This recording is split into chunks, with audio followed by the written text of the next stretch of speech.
An alternative school in Joplin needs help from the community to provide supplies to students.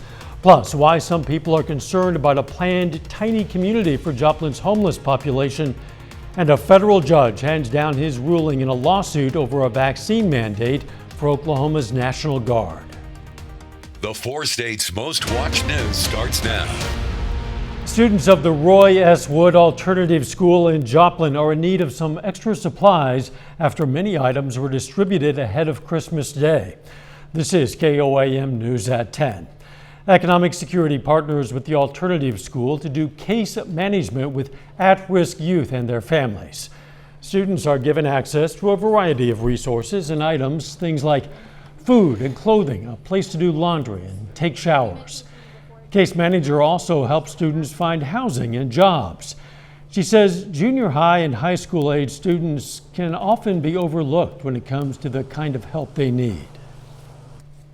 They're almost like the forgotten kids because they're not quite adults, that they're not quite babies and little kids anymore. They're that in between age of I'm not quite an adult, so I don't get everything, the services, because I'm not old enough. But I'm not quite a little kid, so I don't get the services because I'm not young enough. They're that in between stage. Staff says bicycles and hygiene products are always needed. If you'd like to help out with any of the needs of the Joplin Alternative School, check out this story on our website. That's KOAMnewsnow.com. You can get contact information.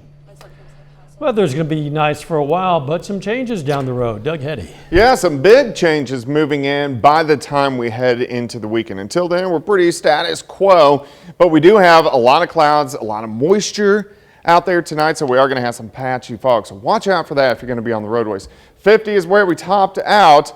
Stayed in the 40s in our northern counties. We're in the 60s in our southern counties, so it really just depends on where you live. A lot of clouds. Again, the fog tonight. The rain we had earlier, it's gone. Next storm system is locked and loaded and ready to head toward us by the time we head into the weekend. We're quiet until then. Mid-30s. We're not going to drop off too much more for us tonight, but we are going to have that fog, so watch out for that. 45 by 9, 55 by noon, then a high temp into the upper 50s during the afternoon. But a lot of changes moving in Friday into Saturday. We're going to look at that here in just a bit. See you then. A judge sentences the suspect in a Carl Junction shooting death. Jeremiah Tyner entered a plea agreement to involuntary manslaughter for the June 2020 shooting death of Amanda Parker. The judge gave Tyner a deferred sentence of 7 years in prison, but Tyner is permitted to opt for a 120-day shock treatment instead. Authorities say Tyner was cleaning a handgun in a mobile home with Parker. Tyner then reached for a rifle that discharged. The bullet struck and killed Parker. A federal judge in Oklahoma has ruled against the state in its lawsuit challenging vaccine mandates for members of the Oklahoma National Guard. The judge says the claims by Governor Kevin Stitt, Attorney General John O'Connor, and 16 anonymous Oklahoma National Guard members are without merit. Oklahoma's case is considered the first critical test of the military's authority to require National Guard troops to get the shot. Spokeswomen for both Stitt and O'Connor say they're still reviewing the judge's decision. On Monday, you might recall we told you about plans for Lincoln Heights, a proposed tiny community in Joplin for homeless people. Well, today some members of the community went to help clean up that proposed site, the old botany shop on East 7th Street. Volunteers today picked up trash in that area. These are important for, the obvious reasons, just to beautify our areas, but also just today at this community cleanup, I've met 3 or 4 people I've never met before in my life. And it's a chance to meet other people in the community. And I think we need more of that.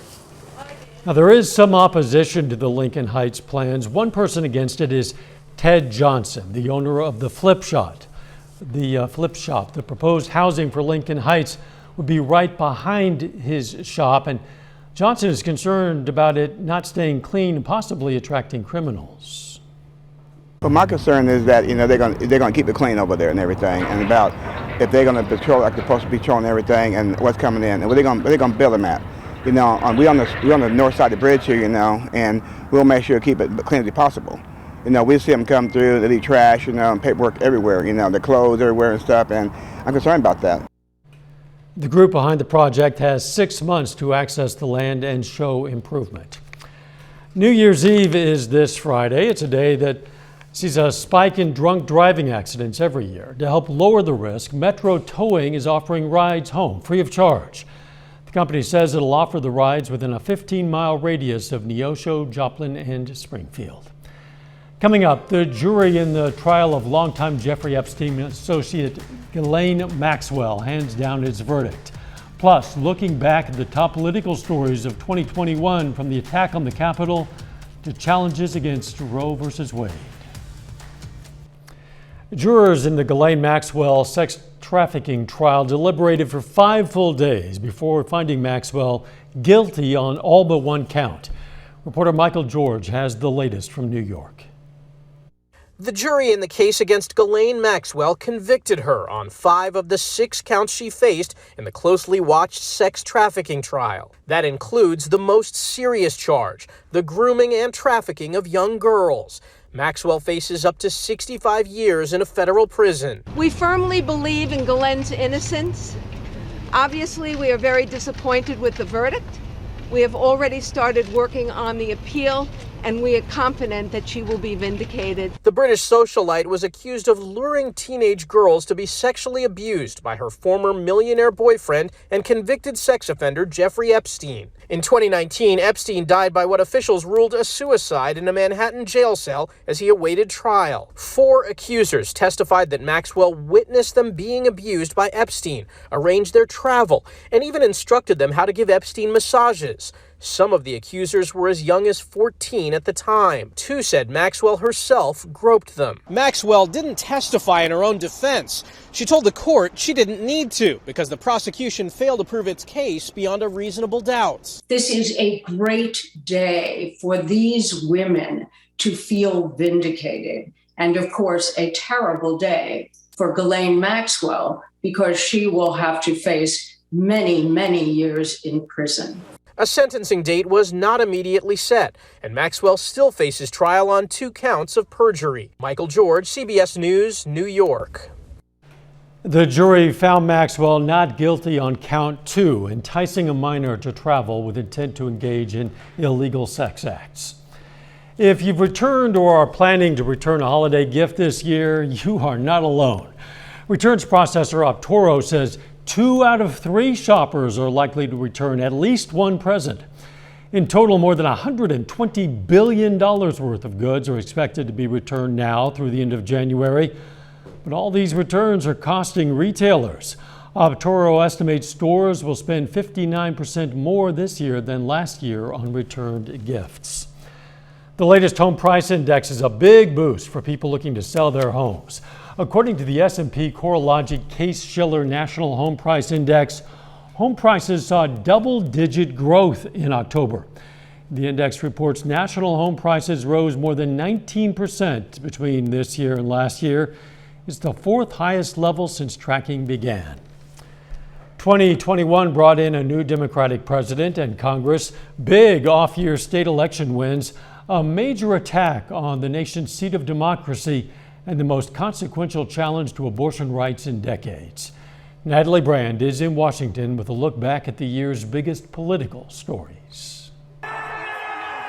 The U.S. Capitol came under attack 6 days into the new year as a mob of supporters of then-President Donald Trump tried to stop Congress from formally certifying the presidential election results. Lawmakers scrambled to take cover.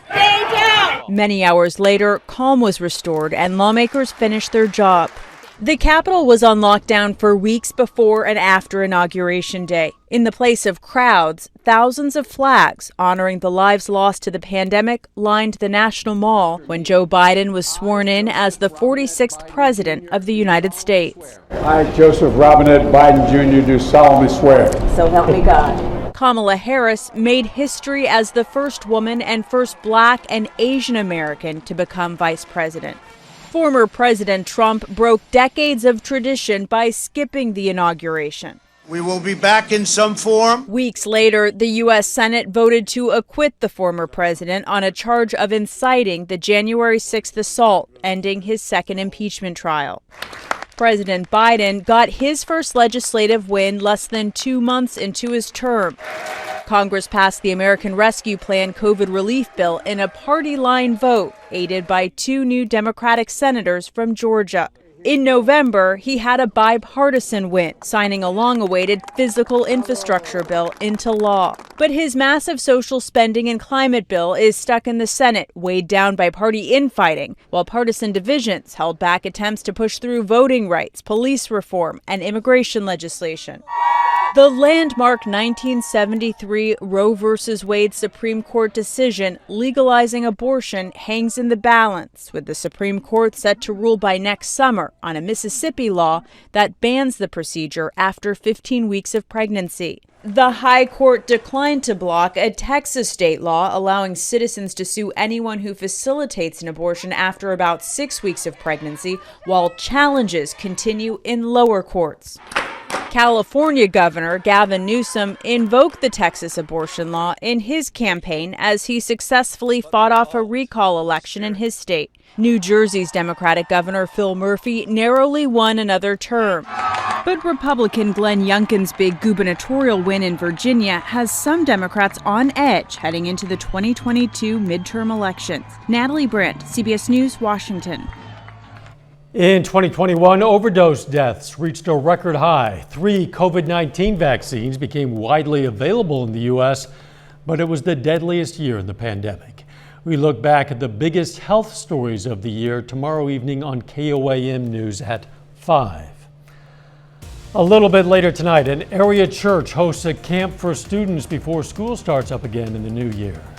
Plus, we're tracking a winter storm for the holiday weekend, and the new data's in. I'm going to let you know what that means coming up.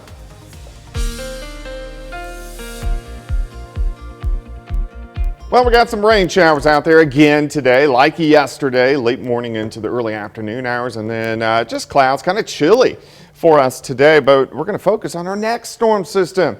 This means showers, thunderstorms for us Friday night. Arctic air pulls right in. This is our first Arctic air outbreak that we've had of the winter season. This is going to move in just in time for 2022, at least the beginning of it, with freezing rain, sleet, and snow by the time we head into Saturday. And the newest data, which just rolled in, wants to make this system a little stronger, a little colder. So we're really going to watch this over the next couple days. All right, outside right now, nice shot. Indigo Sky Casino and Resort, of course, Indigo just outside of Seneca, Missouri. Zooming in, it was cooler in our northern counties, warmer in our southern counties. We had a cold front kind of draped through the area most of the day. But right now we're sitting into the mid 30s. I think we're close to our overnight lows. In fact, we may inch up a little bit by dawn. Look at this. This is all Arctic air. We haven't seen this all winter.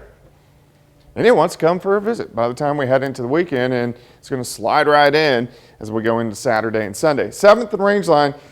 It's foggy. You can see the fog building, so if you are going to be on the roadways tonight, watch out for that, especially the low-lying areas. It will be a little bit hard to see. Rain that we had earlier today, it's out of here, so it's heading away from us. And then here's our next storm system, getting energized, sitting out across Southern California, getting ready to roll toward us over the next couple days. Tonight, we just got to deal with the fog. So fog, mid-30s, may see a random sprinkle out there, a little bit of drizzle as well. A lot of clouds again for us during the daytime hours tomorrow, but temperatures are going to be warmer than what we saw today. 55 by noon, and then should go 58, 59 degrees during the afternoon. Clouds stick around tomorrow night, mainly dry. Let's jump into Friday. Friday it warms up, mid-60s for highs. And then as we head into Friday evening, showers and thunderstorms, especially our southern counties. So here's 8:30. Let's go to about midnight, of course, the new year. It is going to be wet. Take the rain gear. I do not expect issues on the roads with frozen precip at midnight. But after midnight, that colder air sinks in. You can see the pink. This is freezing rain. Starts to pick up in our northern counties and sinks south. Here's 5:30 in the morning. This is heavy freezing rain. It's all the way down through Pittsburgh, Lamar. Continues to sink south as we go into the morning hours. And then as that colder air filters in, we get freezing rain continuing to work into the region as we go through Saturday afternoon. So we're in the 20s. So anything that falls, it will be slick. It will stick to the roads because our temperatures are going down, not up.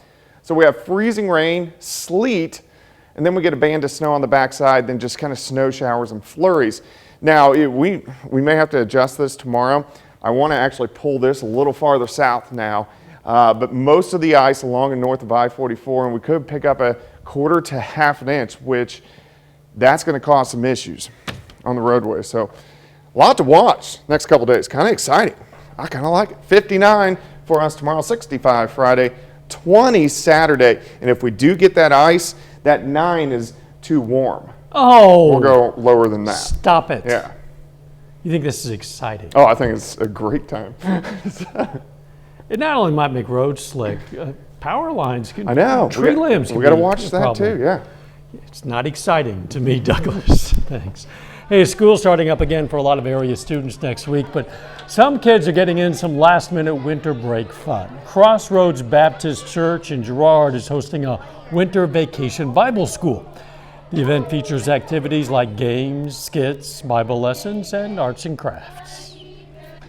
Well, we're having our first ever winter vacation Bible school. We always have one in the summer, but we thought, we're competing with all the other churches in the area when we have one in the summer, and no one does a winter one. So why not? The kids are on break and bored after Christmas, and give them something fun to do. The camp continues tomorrow from 1 p.m. to 3.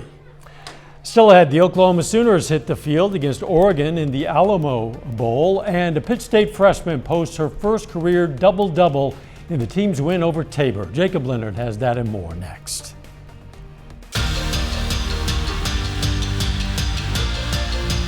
The Pittsburgh State women's basketball team returns to the floor this afternoon after the holiday break. Now, the Gorillas host the Tabor College Blue Jays today in their final non-conference game of the season. And coming out of the break, Pitt State's 8-3.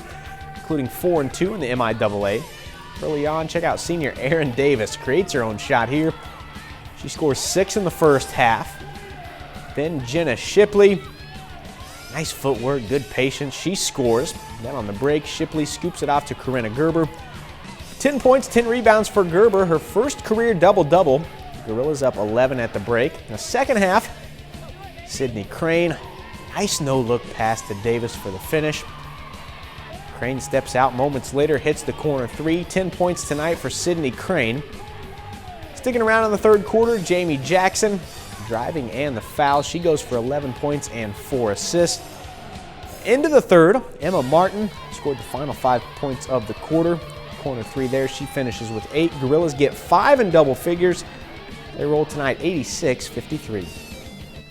It was nice for us to recover fully, and this game helps a lot coming back, getting into the MIAA. So I think it brought us back to Monday. We were all super excited to see each other. So it kind of we got a break from each other, and now we came back and we feel closer already. Division I level tonight, the Kansas Jayhawks at home against Nevada. KU rolls 88-61. Christian Brown scores the game-high 22 points. Next up for the Jayhawks, they'll host George Mason on Saturday afternoon. Well, tonight is semifinal night at the Neosho Holiday Classic. In the boys' black bracket, Neosho, Lamar, and McDonald County are all still alive on the championship side. Now, first up, Lamar and McDonald County square off with the winner advancing to the championship game tomorrow night. First play of the game, Cross Dowd knocks down the corner 3 for the Mustangs. Other end, just a couple plays later, Mason Gastill, 3 of his own. Connor Schaff then knocks down 1 as well. Lamar has the lead. Schaff finishes the game with 14 points. Still in the first, Mustangs find Teddy Reedy Bacon. He gets up for the two-handed flush. Second half now, Schaff back to work. Another 3. At that point, though, McDonald County up 10. Mustangs would keep rolling. Reedy Bacon through the contact and the foul. 13 points, 12 rebounds tonight for him. Mustangs win at 65-53 to move on to the championship game.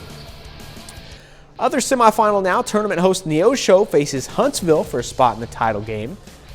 First quarter, Carter Finsky knocks down the corner 3. Then next play, this one from the top of the key, Finsky again. He finishes with 11.